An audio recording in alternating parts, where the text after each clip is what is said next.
RRR എന്ന് പറഞ്ഞ സിനിമയ്ക്ക് ശേഷം ജൂനിയർ NTRന്റെ ഒരു സിനിമ പുറത്തു വരുന്നു. സംവിധായകൻ കൊരട്ടാല ശിവ, മ്യൂസിക് ഡയറക്ടർ അനിരുദ്ധ് രവിചന്ദ്രൻ. സിനിമയുടെ പേരാണ് ദേവര.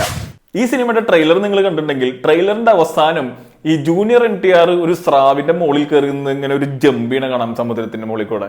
ആ ജമ്പ് കണ്ടപ്പോൾ ഞാൻ വിചാരിച്ചു ഇതൊരു ഗംഭീര അലമ്പ് തെലുങ്ക് പടം ആയിരിക്കുന്നു.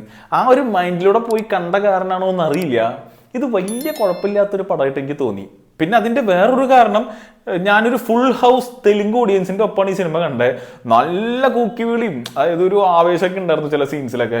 മേ ബി അതുകൊണ്ടും ആയിരിക്കാം. എന്ന് വെച്ച് ഫുൾ ടൈം എൻജോയ് ചെയ്ത് കണ്ടിരിക്കാൻ പറ്റുന്ന ഒരു പടം എന്ന് ഞാൻ ഉദ്ദേശിച്ചിട്ടില്ല. കാരണം അങ്ങനെ ഒരു പടമല്ല. അത്യാവശ്യം ലെങ്ത് ഇഷ്യൂസ് എനിക്ക് തോന്നിയിരുന്നു. പിന്നെ പല സ്ഥലത്തും ഭയങ്കര ഡള്ളായിട്ടൊക്കെ തോന്നി. ചില കാസ്റ്റിംഗ് ഒക്കെ ഭയങ്കര പോരായിരുന്നു എന്നൊക്കെ തോന്നി. എന്നാൽ പോലും തിയേറ്ററിക്കൽ സ്റ്റഫ് ഈ സിനിമയിലുണ്ട്. രണ്ട് മൂന്ന് സീൻസ് ഒക്കെ നല്ല രസത്തിൽ കണ്ടിരിക്കാൻ പറ്റുന്ന രീതിയിൽ എക്സിക്യൂട്ട് ചെയ്ത് വെച്ചിട്ടുണ്ട്. മൊത്തത്തിൽ കുഴപ്പമില്ലാത്തൊരു കഥയുണ്ട്. അങ്ങനെ ഒരു പടം. ദേവര എന്ന് പറഞ്ഞൊരു മനുഷ്യനെ ചുറ്റിപ്പറ്റിയാണ് ഈ സിനിമ നടക്കുന്നത്. മൂപ്പരുടെ കഥയാണ്.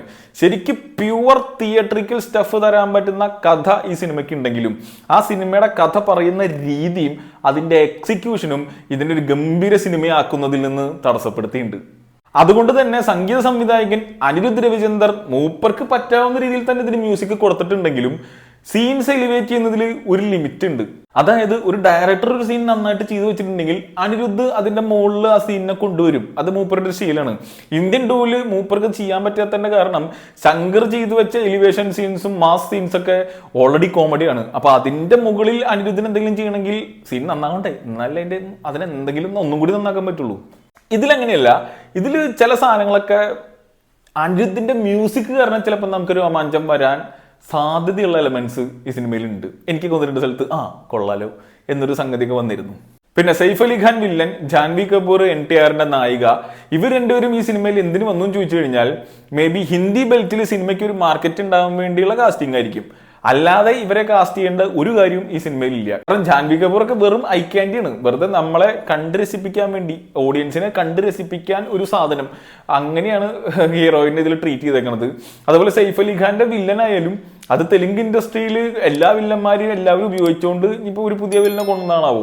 അതുകൊണ്ട് സൈഫിന് എക്സെപ്ഷനിൽ ഇതിൽ ചെയ്ത് മറിക്കാൻ പാകത്തിൽ പ്രത്യേകിച്ച് ഒന്നുമില്ല. ഒരു പ്രോപ്പർ ടെംപ്ലേറ്റ് വില്ലൻ തന്നെ. മൂപ്പരുടെ എക്സ്പ്രഷൻ കൊണ്ടും ആ ഒരു സ്ക്രീൻ പ്രസൻസ് കൊണ്ടൊക്കെ നല്ല രീതിയിൽ വന്ന് നിൽക്കുന്നുണ്ടെങ്കിലും ഡബ് ചെയ്തേക്കണത് വേറെ ആളാ.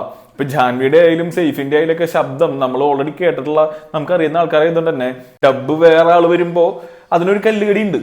പിന്നെ തെലുങ്ക് സിനിമയിൽ നിന്ന് തന്നെ നമ്മൾ ഇതിനു മുമ്പ് കണ്ടിട്ടുള്ള ഒരു ഗംഭീര എപ്പിക് സാഗ എങ്ങനെ അവസാനിക്കുന്നുവോ അതുപോലെ തന്നെയാണ് ഈ ദേവര പാർട്ട് 1 അവസാനിക്കുന്നത്.